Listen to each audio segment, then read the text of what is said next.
علی کا دل نبوت کا نور عین زندہ ہے، فاطمہ زہرا کی آنکھوں کا چین زندہ ہے، پوچھو نہ وقت کی ان بے زباں کتابوں سے، سنو آذان تو سمجھو حسین زندہ ہے۔ ہم نے پچھلے 10 یوم یاد حسینیت میں منائے، یاد حسین اور کنبہ حسین میں منائے، مگر وقت کی ضرورت ہے کہ ہمیں پورا سال حسینیت کے کردار کو اپناتے ہوئے اپنے ہر ایک عمل میں حسینی کردار کو شامل کرنا چاہیے۔ حسینیت کیا ہے اور مقصد حسین کیا تھا، آج اس پہ بات کرنے کے لیے میرے ساتھ موجود ہیں ردائے زینب کہ جن سے ہم بات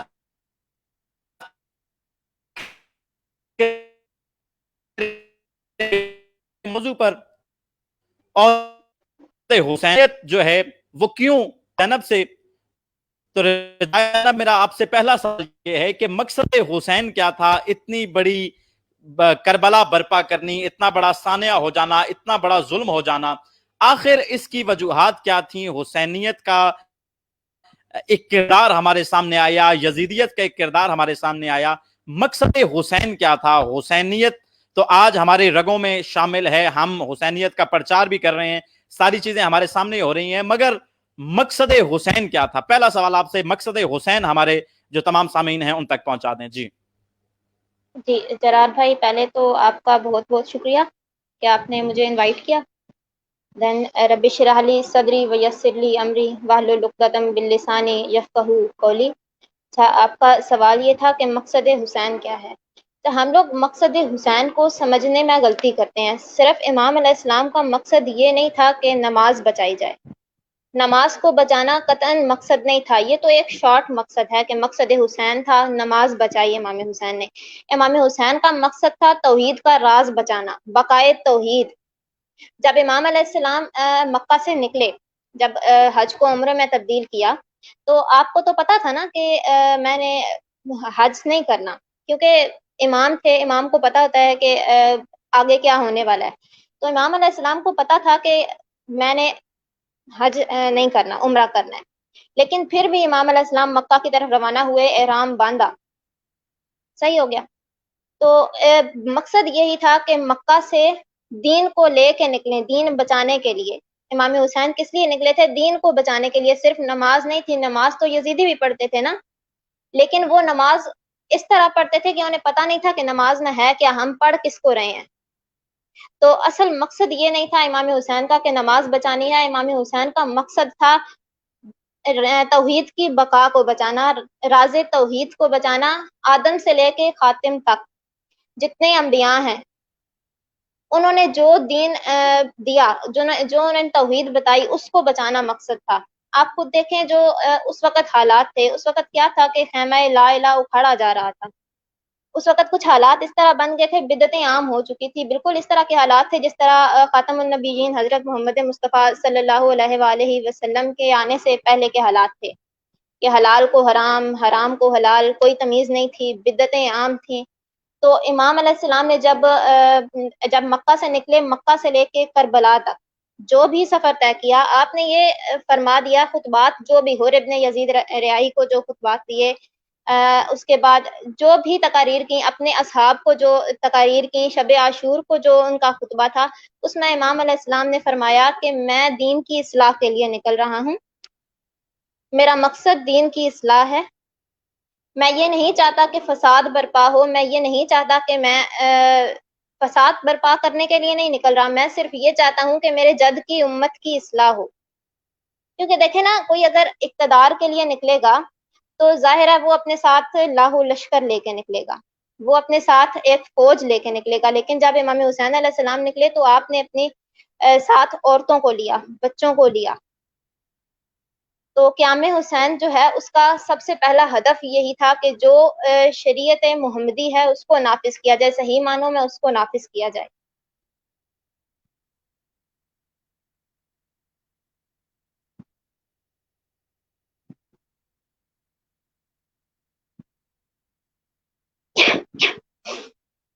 اس کے بعد اگر بات کی جائے قیام حسین کے اہداف کی، تو میں نے جیسے پہلے بتایا کہ نماز کی بقا کے لیے،